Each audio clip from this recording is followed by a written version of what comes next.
Cuando una persona sueña, solo se puede dirigir hacia una dirección: pa'lante. Hay miles de historias, algunas de sacrificio, otras de riesgo, pero también de superación, y una de ellas podría ser la tuya. Inmigración, sueños, retos y triunfos. Bienvenidos al programa Pa'lante, mi gente, de la firma de abogados Vázquez & Servi. Precisamente con la abogada Bárbara Vázquez, con quien nos conectamos en este momento, dándole el Happy New Year, primer programa del 2023. Bienvenida, buenos días. Muchísimas gracias, Brenda. Y bueno, les deseo a todos un feliz y próspero año nuevo. Como siempre, para mí es un placer estar aquí con ustedes, compartiendo esta hora de Pa'lante, mi gente, hablando sobre temas de inmigración y contestando sus preguntas. Recuerden que siempre pueden encontrar nuestros episodios de Pa'lante, mi gente, en nuestra página web de Vázquez & Servi y también en cualquier lugar donde ustedes acostumbren a escuchar sus podcasts. En nuestra página web también vamos a ofrecerles una sección de blog donde ahí pueden encontrar mucha información exclusivamente relacionado a todo tipo de temas migratorios. Hoy día vamos a estar hablando sobre la importancia de sus declaraciones de impuestos para su caso de legalización. Ya que comienza el año 2023, muchos van a estar recibiendo su documentación y también ya pensando en hacer sus trámites de declaraciones de impuestos para los ingresos que fueron recibidos durante el 2022. En la mayoría de los casos de legalización, el patrocinador de una petición familiar tendrá que comprobar que el beneficiario no se convertirá en una carga pública para Estados Unidos.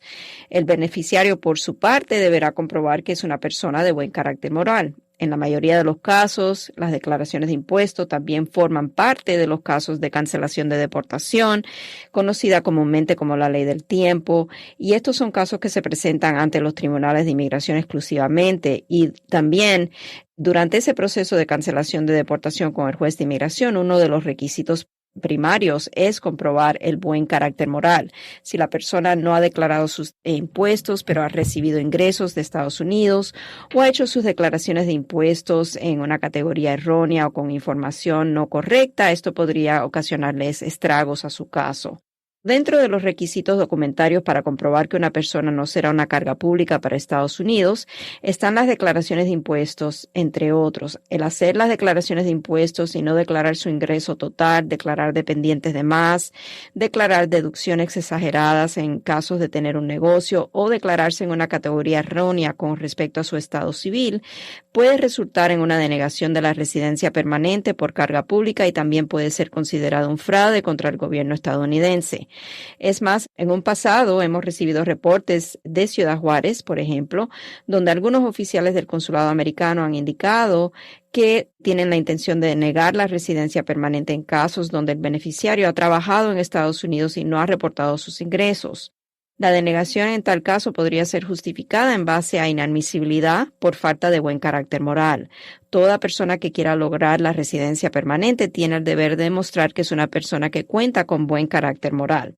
O sea, por no haber cumplido con su obligación de declarar sus ingresos, la persona podría ser considerada una persona de falta de buen carácter moral. Recuerden que el hecho de no tener un número de Social Security o Seguro Social no es una excusa para no reportar sus ingresos al IRS. Los ingresos se pueden declarar con un Tax ID, aunque un Tax ID no autoriza trabajar legalmente en Estados Unidos. Les recomendamos hablar con un contador público, un CPA, quien pueda ayudarle a hacer el trámite para su Tax ID. Nunca se debe defraudar al gobierno y menos en los impuestos. Recuerde que al firmar su declaración de impuestos, usted está declarando bajo la penalidad de perjurio que el contenido de su formulario está correcto. La responsabilidad es suya de revisar que los datos estén bien. Declaraciones de impuestos hechas de manera incorrecta causan atrasos y gastos adicionales en casos para la residencia permanente. Usualmente se requieren enmiendas para corregir una deficiencia en el ingreso declarado o cualquier otro dato incorrecto que podría causar perjuicio a su caso migratorio. El tener que hacer enmiendas a sus declaraciones de impuestos suele ser costoso, dado a que usualmente las enmiendas resultan en una deuda con el IRS y a veces penalidades e intereses. Le aconsejamos siempre acudir a una fuente fidedigna para hacer sus declaraciones de impuestos. No haga trampa en sus declaraciones de impuestos, no no vale la pena poner en riesgo su trámite migratorio.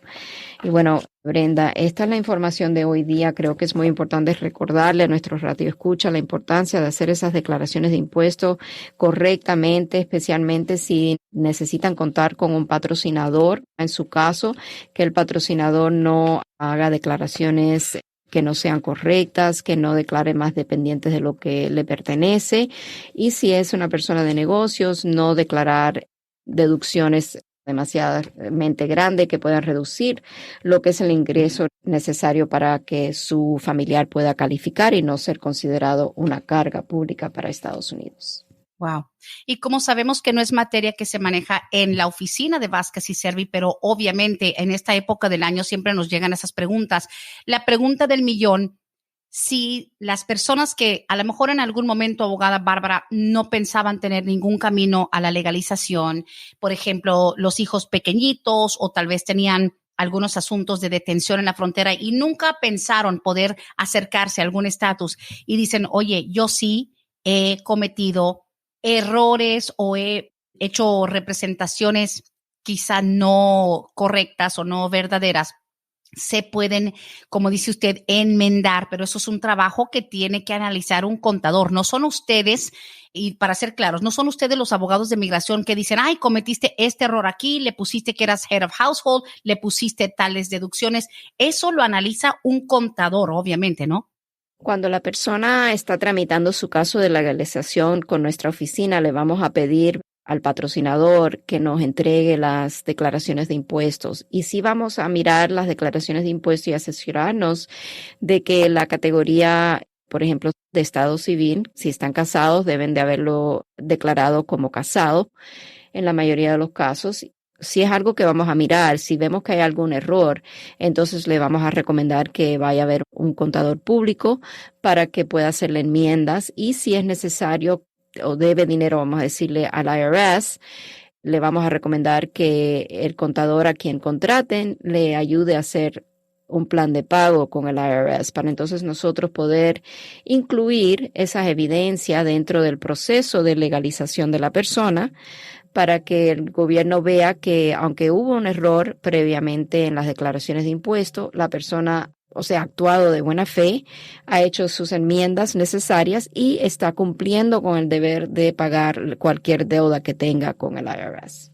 Y teniendo un plan de pagos ya por lo menos es un paso muy importante. Mucha gente dice, ay, le debo $30,000 al IRS o 15,000 o 20,000, ¿los tengo que pagar todos antes de comenzar mi proceso? No necesariamente, o sea, cuando estamos en esa situación, lo que tenemos que decirle al cliente, ¿verdad? Es que si es un caso para la residencia, que necesitamos esas evidencias, necesitamos ser honesto con el gobierno de la deuda que tenga el cliente con el IRS y entonces incluir esas evidencias, pero no es necesario decir, ok, he cumplido con todo el deber y ya he terminado de pagar. Lo que es importante es que sean consistentes con los pagos. Le vamos a demostrar al gobierno que la persona está actualizada con todos los pagos que acordó con el IRS hacer. Y entonces siempre es a la discreción del oficial consular determinar si la persona es posible recibir la residencia permanente aún teniendo esa deuda con el IRS.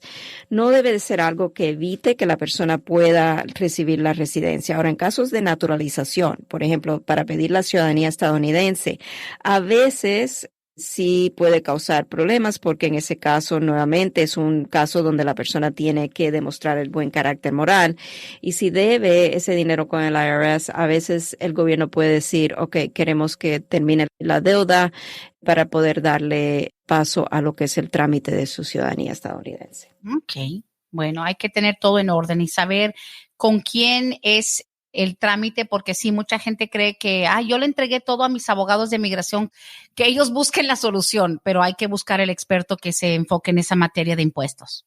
Sí, claro, porque nosotros no hacemos, o sea, sí podemos evaluar los impuestos y determinar, ¿me entiendes?, si hubo un error, pero no podemos hacer enmiendas porque no nos dedicamos a eso. Es cierto. Ahora, importante los impuestos del inmigrante y qué tal su pareja o su patrocinador o quien lo esté pidiendo. ¿También son importantes los impuestos del ciudadano o residente que lo está pidiendo? Eso es muy importante en casos exactos donde se va a necesitar un patrocinador. estamos hablando de ese familiar que está pidiendo a su familiar. Por ejemplo, un esposo que esté pidiendo a su esposa, si es necesario hacer el affidavit de manutención, el gobierno va a requerir los impuestos del patrocinador de la solicitud, porque es el patrocinador que tiene el deber de comprobar que su familiar que va a inmigrar a Estados Unidos no se va a convertir en una carga pública para Estados Unidos. Ahora, a veces hay exenciones que podemos aplicar a lo que es el requisito del affidavit de manutención. En casos, por ejemplo, donde la pareja lleva casado por 10 años o más y el patrocinador de la solicitud, vamos a decir el esposo, haya trabajado tiempo completo los últimos 10 años o más durante el matrimonio, entonces se puede aplicar a una exención del requisito de la affidavit de manutención, demostrando con un estado de cuenta del Social Security Administration que el patrocinador, en este caso el cónyuge, el esposo, tiene lo que son los 40 qualifying quarters, vamos a decir, los semestres calificativos requeridos por el Social Security Administration para entonces demostrar que puede calificar a la exención del requisito de la affidavit de manutención. Ok, qué bueno saber todos esos detalles. Más que nada el análisis profundo.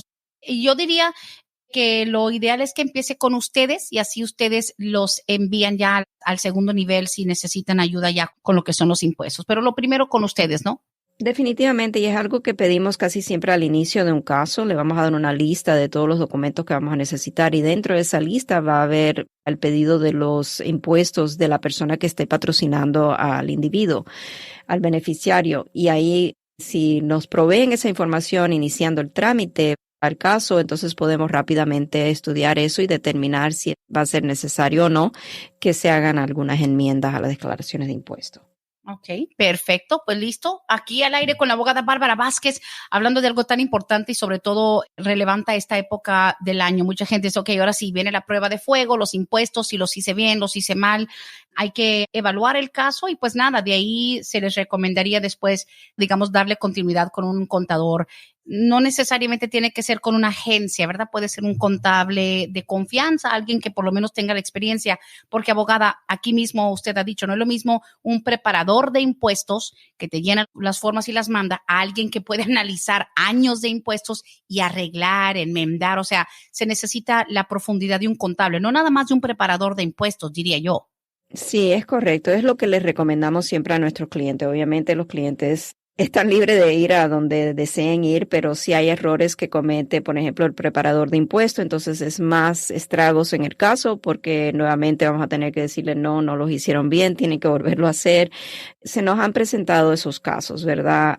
A veces no entienden la razón por la cual le estamos pidiendo al cliente que haga las enmiendas de las declaraciones de impuestos y tenemos que explicarle las complicaciones o cómo está, vamos a decir, involucrado lo que es la declaración de impuestos con el requisito de inmigración.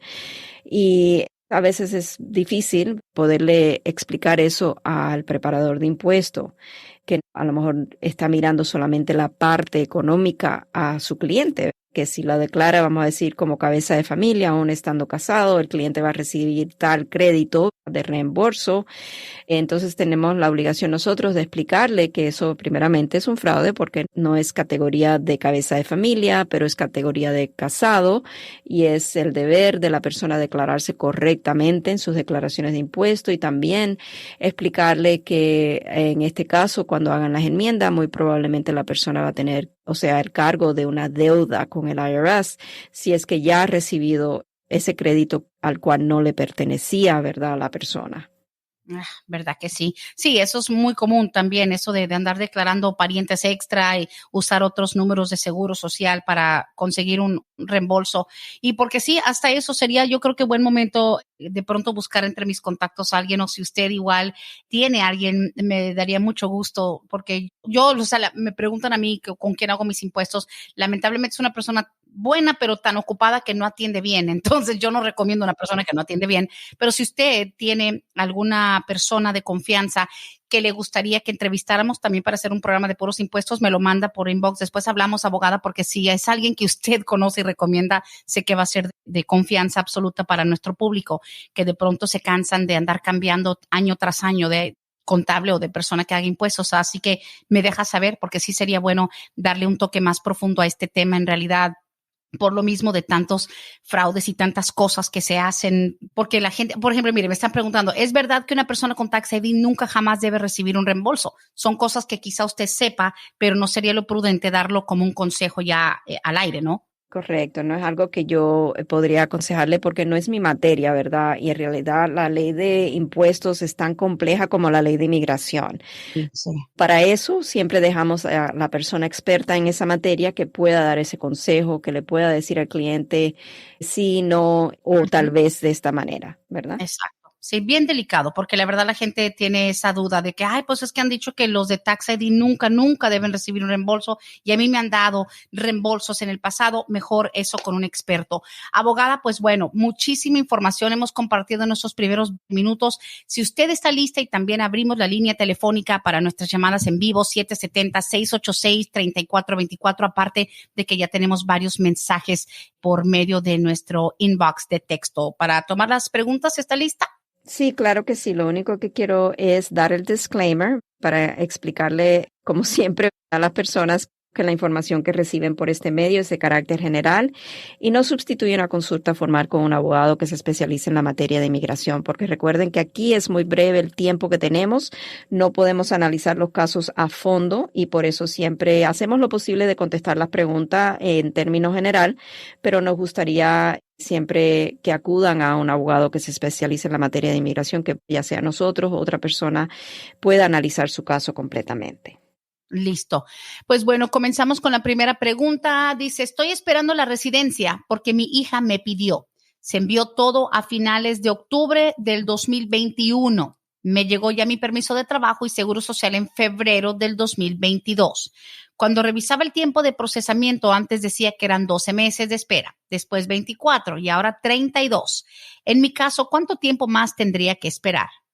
Sí, desafortunadamente los tiempos de procesamiento que publica UCIS en su página, en el web sitio, sí son sujetos a cambiar. Por esto ella, cuando ha entrado varias veces, ha visto que de 12 fue a 24 y de 24 a 32. Es lo que dice actualmente esa página. En esa misma página hay una manera de poner la fecha del recibo de la solicitud de ella, de la petición I-485, y ahí podría ver si ya está lista para que pueda indagar sobre su solicitud. Si fue en el 2021 que sometió la solicitud, es muy dudoso que el gobierno le permita indagar sobre la solicitud en estos momentos, dado los largos tiempos de procesamiento. Y todo esto viene a raíz, obviamente, estos tiempos largos de procesamiento y los cambios vienen a raíz de todo lo que atrasó el COVID-19 al gobierno, todos los cierres gubernamentales que hubieron durante esa época fuerte de la pandemia. En estos momentos yo creo que UCIS ha reportado que están a un 87% de haber contratado empleados nuevos, pero no están al máximo y todavía tienen lo que es estos atrasos en los casos. O sea que esto es común y lamentablemente no hay nada que hacer para evitar que se siga extendiendo. No. Desafortunadamente no pueden existir nuevos litigios a nivel federal sobre las largas demoras, pero en realidad si hay falta de personal y también hay que considerar que cuando se contrata un nuevo empleado, el gobierno, igual que cualquier empresa, necesita dar tiempo de entrenamiento a ese nuevo empleado. Ahí vienen todos estos atrasos y también las razones por las cuales el gobierno, conscientemente de sus atrasos, ha extendido la residencia permanente en casos donde la persona se la ha vencido y ha aplicado. Hemos hablado de esto en otros segmentos, que ahora la residencia es extendida por 24 meses cuando la persona aplica para renovar. Ellos están conscientes, ¿verdad?, de los problemas internos que tienen ellos y lo que está ocasionando estos largos estragos de procesamiento en los casos. Correcto. Listo. Continuamos y también la línea telefónica 770-686-3424. Bien sencilla la pregunta. ¿La visa U todavía se tarda de 10 a 12 años? Okay. Sí, todavía estamos viendo que casos que fueron introducidos en el 2016 están siendo aprobados. Si calculamos más o menos 7 a 8 años para que sea aprobada la visa U, y entonces a eso tenemos que añadirle los 3 a 4 años que tiene la persona que estar con visa U. Es correcto, ese es el tiempo aproximado que puede tardar la persona en no solamente recibir la visa U, pero también poder lograr la legalización de la residencia permanente a través del trámite de visa U. Bien, listo, ahí está la respuesta. Pregunta sencilla y respuesta sencilla también. Vamos a la línea telefónica, ya tenemos nuestra primera llamada del año, qué bien. Buenos días, Oxígeno Radio, estás al aire con la abogada Bárbara Vázquez. Hola, buenos días. Bienvenido. Buenos días. Abogada, tengo una sobrina que está en Estados Unidos, ha entrado y salido varias veces, legalmente todas las veces, está en la frontera. Nunca ha trabajado, pero ha estudiado. Tiene un novio que está por casarse, americano, quiere saber las posibilidades que tiene de legalizarse. Ok, las veces que ella ha entrado legalmente, ¿ha cumplido con la estadía legal? O sea, siempre ha salido a tiempo. Los 6 meses que le han otorgado, usualmente le otorgan 6 meses para permanecer aquí en Estados Unidos. ¿Ella ha cumplido con ese tiempo? Como ella cruza en la frontera, ella no le han dado tiempo, nunca ha tenido un tiempo definido. Siempre dan un tiempo definido. O sea, necesitaríamos ver a través del CBP, el web sitio de la patrulla fronteriza, cuando ella cruza por tierra. Sí, siempre ha cruzado por tierra. Okay. Y como no va más allá de las que son... Haz la tarjeta local, ¿no? La visa Sí, láser sí. en las ciudades fronterizas. No, no es láser, es visa normal, pero ella nunca va más allá de la distancia que requiere solicitar un permiso. Ok, le puedo hablar en términos generales. Necesitaría obviamente una consulta formal con ella y posiblemente con la pareja para nosotros poder analizar bien el caso, pero por lo general cuando una persona entra legalmente a Estados Unidos con una visa, aunque se quede más tiempo de lo que le han otorgado, la persona es elegible a través de matrimonio con una persona ciudadana estadounidense a hacer un trámite para el ajuste de estatus. Esa es una explicación muy general. Obviamente, todos los casos de inmigración son diferentes, depende de los factores en el caso, si se puede o no se puede hacer el trámite. Esto es una de las razones por la cual siempre le decimos a los clientes que la información aquí es muy generalizada, que es requerido, por lo menos para nosotros, una consulta formal. Durante esa consulta formal vamos a estudiar todas las entradas y salidas que haya tenido a Estados Unidos y si hubo en alguna ocasión una estadía más de lo que comúnmente es otorgada, como una estadía legal a Estados Unidos, entonces a veces hay que solicitar dentro de la solicitud al ajuste de estatus un perdón por cualquier estadía más allá de lo que fue requerida, si es que es necesario. No estoy diciendo que es necesario, estoy diciendo que hay que analizar esa situación. Uh-huh. Okay. Porque, bueno, le repito, no ha habido un término de tiempo definido como permiso como tal, pero yo pienso que sí ha estado más de 6 meses porque ha estado estudiando. Uh-huh. No ha trabajado, pero sí ha estado estudiando. Right. El hecho de que haya estado estudiando, vamos a decir, cuando es matrimonio con una persona ciudadana estadounidense, no hay implicaciones negativas para ese caso. Igual que si ella hubiese trabajado aquí en Estados Unidos de manera indocumentada, sí es una violación de los términos de la visa de inmigrante, pero no es algo que vaya a impedir que ella pueda legalizar su estatus a residente permanente. Lo que quiero explicar también es que cuando una persona entra con una visa, aunque sea una visa normal y es simplemente una entrada en la frontera, siempre hay un tiempo limitado. No le van a dar paso indefinidamente a una persona con una visa de turista. Por eso le digo que hay más allá de lo que usted a lo mejor tiene conocido, hay una posibilidad de nosotros poder confirmar esa información a través del web sitio de CBP. Ok, bueno. Solo como última pregunta, ella está en El Paso. ¿Usted puede llevar su caso en dado que ella decida llevarlo con alguien de aquí?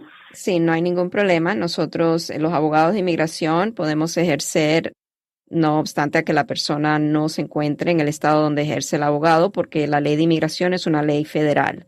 No importa dónde ella esté ubicada, dónde ella radique, nosotros podemos ayudar. Muy bien. Bueno, muchas gracias. Feliz año. Gracias a usted. Muchas felicidades. Gracias por las llamadas. La siguiente abogada dice, Brendita, ¿es posible arreglar estatus si te agarraron 2 veces en la frontera? Mi hijo está en el Air Force y cumple 21 años en febrero. Me agarraron en el 94 y en el 2001. Gracias. Ok. Ahí es a donde siempre le vamos a aconsejar a la persona que hagamos un pedido del expediente migratorio a través de la Ley de Libertad de Información, lo que llamamos el FOIA. La persona dice que fue detenida 2 veces, en 2 ocasiones, en 94 y en 2001. Lo que hay que saber en este caso también es si hay un castigo permanente por haber a lo mejor violado la ley de inmigración, entrando de manera indocumentada a Estados Unidos, permaneciendo aquí más de un año, saliendo y volviendo a intentar entrar de manera indocumentada. Cuando se trata de un castigo permanente, aunque tengan un hijo en el ejército, el problema que causa ese castigo permanente es que la persona sería inelegible a la residencia permanente. Lo otro que me gustaría mirar en este caso es si durante alguna de esas detenciones fue una orden de deportación expedita, lo que le pusieron en el 94 o en el 2001, algo que también tendría implicaciones posiblemente negativas para el caso, pero es algo que tendríamos que tener esa consulta formal, y durante la consulta formal seguramente le vamos a recomendar hacer un panel de estudio de su expediente o su historial migratorio. Claro, muy bien. Siguiente pregunta nos llega a través del inbox de Facebook. Dice, buenos días, yo entré con visa de turista desde Colombia en el 2012. Me quedé. Saqué mi Tax ID en el 2014 y he trabajado desde esa fecha. Estoy por casarme con un residente permanente, pero me han dicho que el haber trabajado me afecta mi proceso. ¿Esto es verdad? A lo mejor la persona que hace esta pregunta está pensando que por haber entrado con visa de turista, al casarse con la persona residente, va a poder hacer su ajuste de estatus aquí dentro de Estados Unidos, y esto no es el caso. Cuando una persona entra con visa de turista y se casa con una persona ciudadana estadounidense, la persona por lo general puede hacer su trámite aquí dentro de Estados Unidos para el ajuste de estatus. Pero cuando el matrimonio es contraído con una persona residente permanente y ese residente no se hace ciudadano estadounidense, el caso, no obstante a que haya entrado la persona con visa de turista, se tiene que llevar a cabo en 2 partes. La primera parte es la petición familiar, la I-130, esperar a que eso sea aprobado, y entonces sería el proceso consular con un perdón. En este caso, el perdón que hay que pedir es por el hecho de que la persona se quedó más tiempo de lo que le otorgaron. Usualmente son 6 meses lo que le otorga a una persona que entra en calidad de turista. Se ha quedado más tiempo de lo que le otorgaron, va a necesitar un perdón por la presencia indocumentada en Estados Unidos. El hecho de que haya trabajado no va a impedir que pueda hacer su trámite para la residencia. Lo que hay que ver es de qué manera podemos hacer el trámite. Si, por ejemplo, el cónyuge es elegible a la ciudadanía, tal vez sería recomendable que se haga ciudadano para que entonces podamos hacer el trámite aquí dentro de Estados Unidos y no necesite viajar y hacer el proceso consular con la especie del perdón.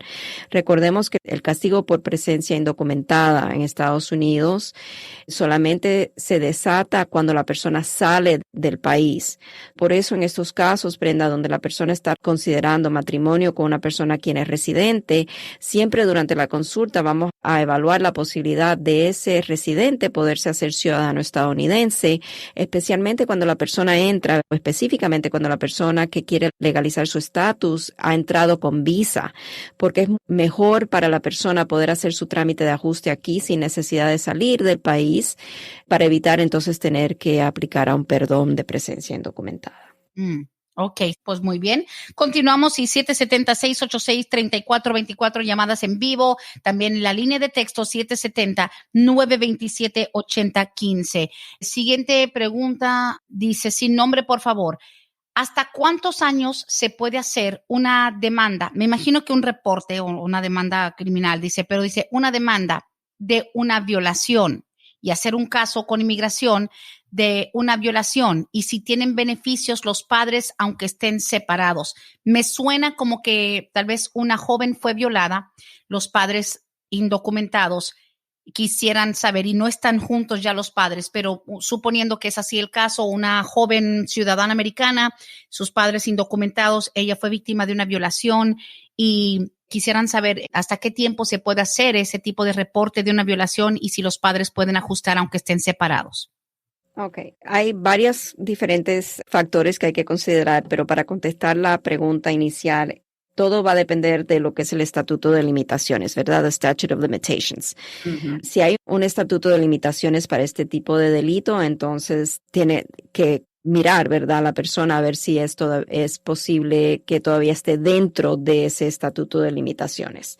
Algo que es un poco fuera de mi materia. A lo mejor sería cuestión de acudir a lo que es la fiscalía o la policía para hacer ese reporte. Ahí a lo mejor le pueden guiar mejor, a lo mejor la recomiendan a la fiscalía del condado donde ocurrieron los hechos para que entonces pueda conversar con alguien a ver si es posible todavía levantar lo que es esa demanda y esos cargos. Sí. Si los padres pueden aplicar aunque estén separados, sí. O sea, no depende del estatus matrimonial el que los padres puedan beneficiarse.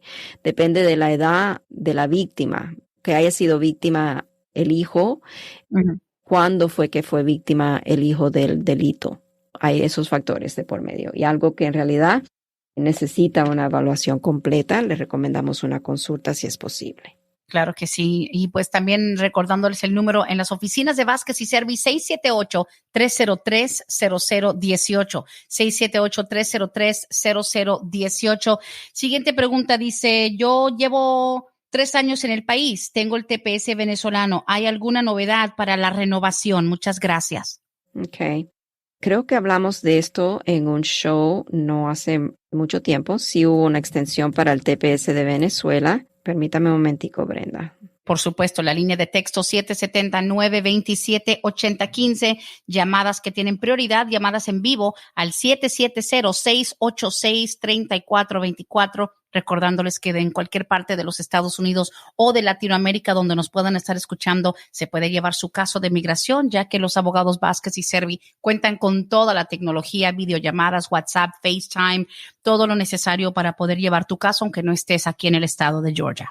Ok, déjame ver. El 11 de julio del 2022, Alejandro Mayorga, el secretario del Departamento de Seguridad, anunció la extensión de la designación de TPS por 18 meses, que fue hallada efectiva desde el 10 de septiembre del 2022 y está en efecto hasta el 10 de marzo del 2024.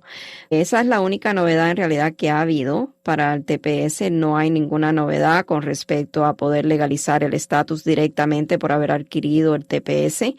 Ahora, si la persona con TPS se casa con una persona ciudadana estadounidense, entonces yo creo que vale la pena una consulta, por ejemplo, en ese caso, o si tiene alguna otra manera de legalizar su estatus migratorio, allá una legalización permanente, sería beneficioso que consulte con un abogado de inmigración para ver cuáles opciones tiene.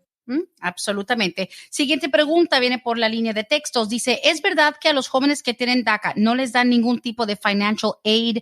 Es decir, esos programas que a veces dan becas o los grants mentados, ¿no dan financial aid? ¿Se necesita seguro social de los padres o cómo funciona eso? También un poquito fuera de la materia, ¿no? Totally outside. Eso no es algo que yo pueda contestar. Eso es a través de lo que es la oficina en la universidad. Pueden ahí explicarle claramente cuáles son los requisitos. Sí, absolutamente. Gracias. Y pues lamentamos que no siempre todas las preguntas caen dentro de lo que es la cuestión migratoria. Dice aquí, cuando llega el permiso de trabajo por medio de la residencia, ¿cuánto tiempo hay que esperar para que llegue la residencia? O sea, primero te llega el permiso de trabajo, dice, por medio de la residencia, ¿y cuánto tiempo hay que esperar para que llegue la mera green card? Right, y esto es algo que fue una de las primeras preguntas del programa de hoy y básicamente eso depende de los tiempos de procesamiento del gobierno. Como la persona que hizo la pregunta inicial, ella cuando entró al web sitio primeramente vio que solamente eran 12 meses, después incrementó el tiempo de procesamiento a 24 y ahora están en 32 meses. Eso depende de los tiempos de procesamiento del gobierno. Sí, a veces es necesario volver a aplicar a la renovación del permiso de trabajo, lo cual les recomendamos que la persona aplique como más o menos entre 5 a 6 meses antes de que se le esté por vencer el permiso de trabajo, porque sí, ahora, por ejemplo, en Atlanta, los tiempos de procesamiento para una solicitud de ajuste de estatus para la residencia son 32.5 meses. Esto puede cambiar, es algo que UCIS actualiza su página y ustedes, las personas que están escuchando, si quieren saber los tiempos de procesamiento de su tipo de caso, pueden entrar al web sitio de uscis.gov y poner en la búsqueda tiempos de procesamiento y ahí pueden ver la información. Por supuesto. Siguiente pregunta dice, buenos días, ¿le puedes preguntar a la abogada? Llevo ya más de 2 años averiguando un supuesto arrest warrant, o sea, una supuesta orden de arresto que me sale en el condado de Orange, en California, de hace más de 17 años. Yo sí viví en la zona, no recuerdo haber tenido ningún problema con la ley. Estoy ajustando ahorita por medio de matrimonio con mi esposa ciudadana. 2 años, incluso viajé una vez a California, fui al condado de Orange. No encuentro ninguna información y esto está atrasando mi caso. Ya vamos para 3 años ahorita en el 2023. El abogado nos puede ayudar con eso. Estoy muy frustrado. Gracias. Ok, es muy probable. Lo principal es, me imagino que la información que está consiguiendo, de dónde está sacando esta información es de un reporte de la FBI. Seguramente ahí ha salido que la persona tiene una orden de arresto por alguna razón de no haber cumplido una cita a corte, por ejemplo, es lo que usualmente vemos en estos casos. Ahora, si lleva ya 17 años, el caso va a ser a lo mejor difícil conseguir esa información, porque a veces las cortes tienen un periodo de retención de documentos y es posible que a lo mejor ya no existan los documentos relacionados a ese caso, pero no quiere decir, como la persona bien sabe, que no existe récord en su trámite del FBI.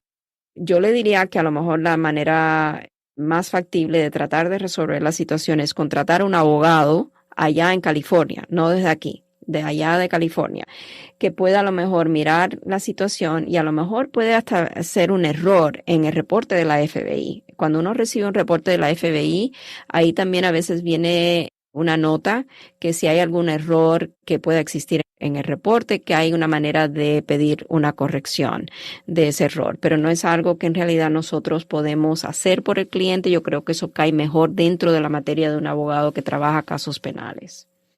También sí, y sobre todo ya que tienen acceso, yo creo que más directo a las entidades de la autoridad allá, ¿no?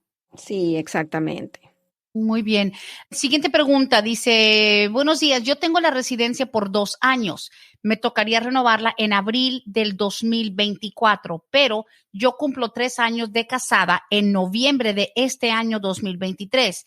¿Puedo hacer la petición temprana de ciudadanía antes de renovar la residencia o qué me recomienda la abogada Bárbara? Ok.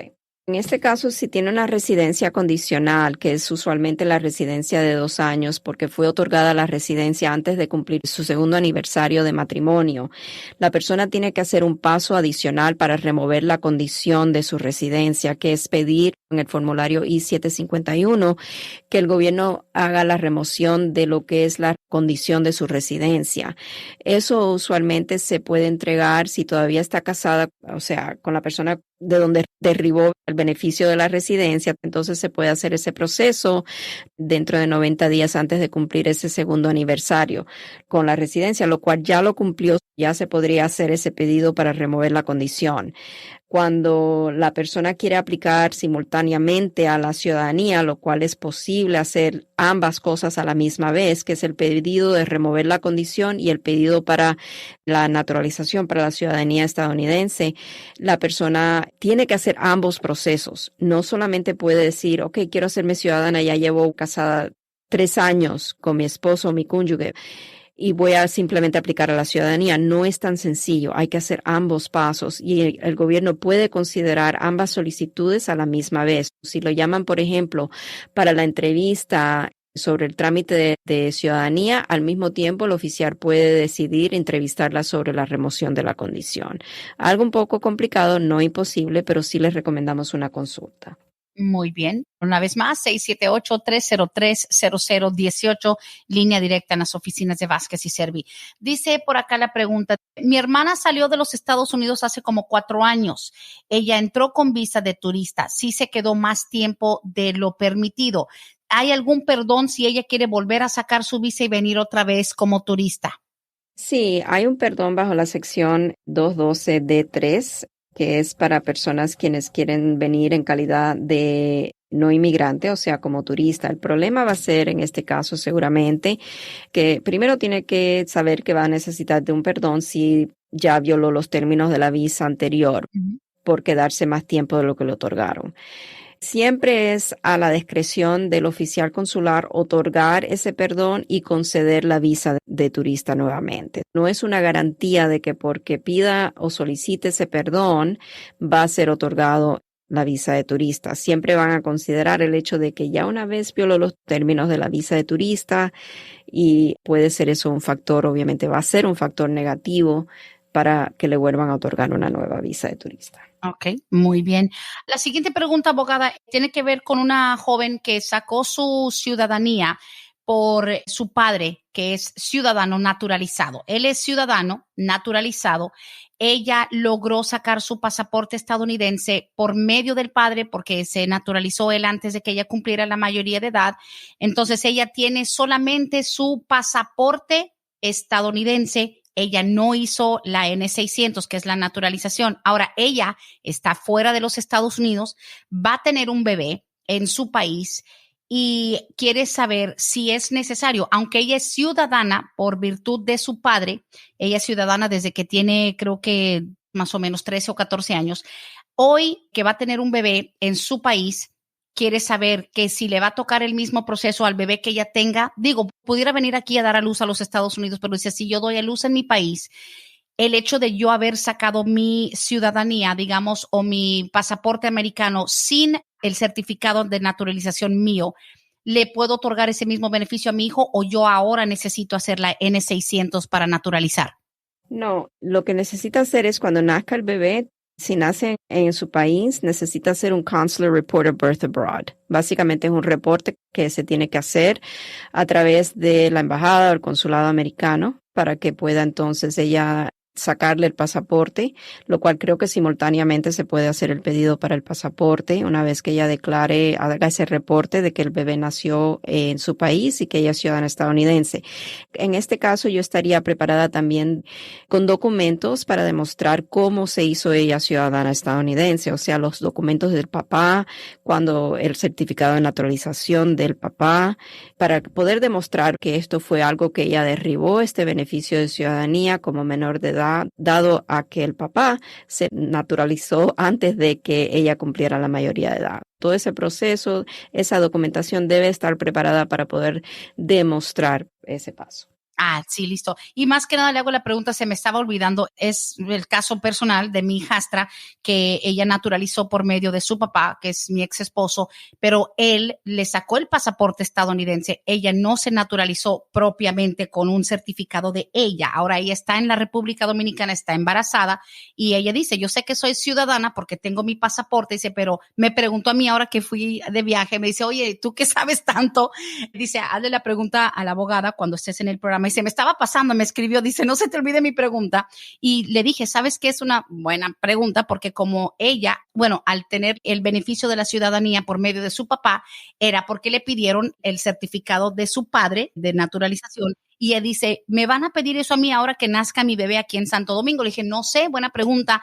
Entonces, que se prepare más que nada, porque ella lo único que tiene es su pasaporte estadounidense. Ella no tiene otra cosa. Right, sí, y por eso le digo que por lo menos tener preparada esa documentación por si acaso se la piden o incluirla en el mismo proceso con un cover letter diciéndole cómo fue que ella adquirió la ciudadanía estadounidense y añadiéndole esas evidencias para que pueda despejar cualquier duda que pueda presentarse. Listo, que se me estaba pasando. Siguiente pregunta, aquí dice, mi hijo va a cumplir 21 años. Yo entré con visa. Para ajustar mi estatus, ¿cuáles son los requisitos y como cuánto más o menos se tarda? Okay. Los requisitos básicamente es poder demostrar la relación familiar de madre e hijo, demostrar la entrada legal al país, o sea, la I-94 o la visa con el sello de entrada a Estados Unidos. Esos son requisitos básicos. También va a tener que demostrar que no va a ser una carga pública para Estados Unidos. Si la persona que va a pedir la residencia, en este caso el padre o la madre de este hijo de 21 años de edad, va a tener que demostrar que no va a ser carga pública para Estados Unidos, pero sí ha estado trabajando aquí legalmente. A veces las personas que han entrado hace tiempos atrás pudieron conseguir un Social Security y han trabajado ese número válido. A lo mejor es posible una exención. La lista de documentos, de requisitos, algo que la otorgamos cuando la persona se convierte en cliente, es una lista que le damos a la persona para que vaya acumulando todas las evidencias que va a pedir el gobierno. ¿Cuál era la segunda parte de la pregunta? Dice que para cuáles son los requisitos y como cuánto tarda. Ok, Depende de dónde vayamos a archivar el trámite. Por ejemplo, los tiempos de procesamiento siempre lo consultamos para poder decirle al cliente, ¿verdad? Más o menos qué es lo que está proyectando UCIS es la demora o sería la demora del caso. Y como, por ejemplo, si es aquí en Atlanta que presentamos la solicitud para el ajuste, los tiempos de procesamiento son 32.5 meses. Muy bien. Y hasta eso, le agrego una cosita extra a eso. Mucha gente quiere saber, y lo hemos hablado en el pasado, nomás que hace ya tiempo, ¿es cierto el mito de que si tu caso se procesa en cierta parte geográfica del país, tienes más probabilidades de éxito o más rapidez? Hay gente que dice, ay, mi caso está en California, mi caso está en Texas, mi caso está en Nueva York o mi caso está en la Florida, los estados donde más población latina hay. ¿Es cierto ese mito de que en ciertos circuitos se mueven más rápido los casos? Sí, pero lo que tiene que tomar en cuenta la persona, sí es posible que se mueva más rápido o que demoren más. La persona tiene que tomar en cuenta que no puede elegir dónde va a archivar su trámite. Hay, o sea, requisitos de si la persona vive, en qué estado vive la persona, dónde tiene que archivar su trámite la persona. Por ejemplo, si yo entro al web sitio de los tiempos de procesamiento del gobierno y pongo que vamos a aplicar en Boston, Massachusetts, porque mi cliente vive en Boston, Massachusetts, son 20 meses lo que está estimando el gobierno de tiempo de procesamiento. Como pueden ver, hay diferencias dentro de lo que son los lugares donde la persona puede archivar su caso, pero no puede elegir la persona, no puede hacer lo que llamamos forum shop. Si la persona no vive en Miami, en la Florida, no puede archivar su caso en Florida. Tiene que archivar su caso donde está la persona radicada. Forum shop. Qué interesante. O sea, meto mi caso en California, en Chicago, donde me da la gana. O sea, no es así. No es así. Y no conviene porque hay que tener también las direcciones muy bien cuadradas. Seguimos con las preguntas. Se nos acaba el programa. Un par de preguntitas más. Dice aquí, buenos días. Mi sobrino entró desde Honduras a los 14 años de edad. Él se entregó en la frontera, lo dejaron salir, le dieron unos cuantos papeles. Los ha perdido desde entonces, pero sí tenía cita para inmigración en el 2022 y no fue por miedo.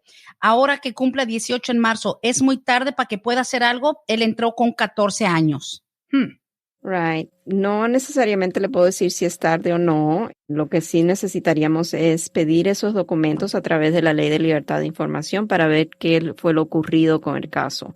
Si tuvo cita a corte en el 2022 y no se presentó, es muy probable que la corte haya dictaminado una deportación en ausencia, lo cual puede impedir algún proceso que a lo mejor se pueda o que quiera hacer él en un futuro. A lo mejor hay que hacer una moción para la reapertura de ese caso, lo cual puede dificultarse si no hay una razón o una excusa extraordinaria que haya sido la ocasión por la cual él no haya acudido a corte cuando era citado. A veces cuando estamos en esta situación estaríamos explorando otras opciones, como por ejemplo una visa juvenil especial. Y en este caso, como el sobrino va a cumplir ya los 18 años de edad, el tiempo a lo mejor no nos acompaña, no es favorable. Y la razón por la cual es porque usualmente cuando estamos pensando en esa visa de juvenil especial, necesitamos una declaración del Estado, de la Corte Estatal, indicándonos que el joven es una persona que ha sido abandonado o sujeto a negligencia por uno o ambos de sus padres. Y si cumple lo que es la mayoría de edad basado en lo que sean los requisitos del Estado, que pueden ser 18 años de edad en muchos casos, entonces no podríamos a lo mejor conseguir esas declaraciones de la Corte Estatal. Algo que necesitaríamos ver si hay alguna otra manera, si él fue víctima de algún crimen de violencia en Estados Unidos, es otra de las opciones que estaríamos explorando. Claro, y también agregándole, hemos también tenido algunas personas que preguntan, ¿y si fue víctima de algún crimen de violencia? Ahorita es muy común que digan que fueron secuestrados en México, golpeados por los narcotraficantes, etcétera. No califican para visa U si fueron víctimas de un crimen en territorio mexicano, ¿verdad? Aclarando. Es correcto. La visa U es específica para personas quienes han sufrido ser víctimas de un crimen de violencia aquí dentro de Estados Unidos. Si fueron víctimas en otro país, no cuenta para el estatus U.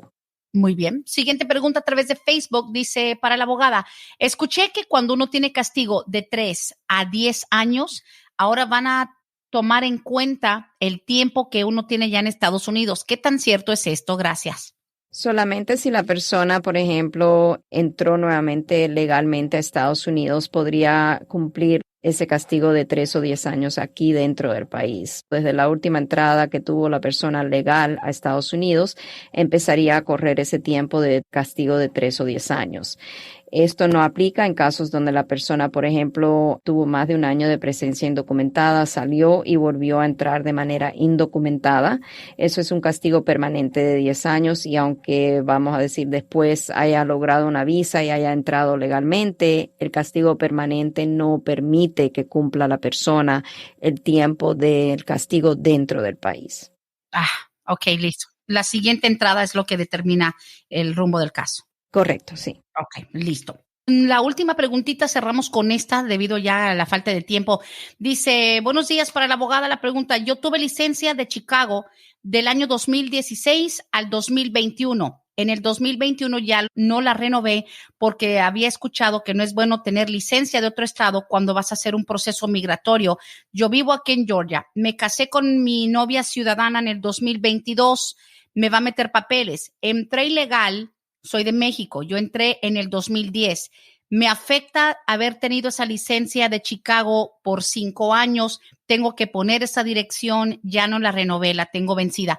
Yo creo que se dejan guiar por el consejo que dicen que si vas a hacer un proceso migratorio no anden sacando licencia, es fraude, pero él ahora ya la dejó de renovar en el 2021, se casó este año 2022.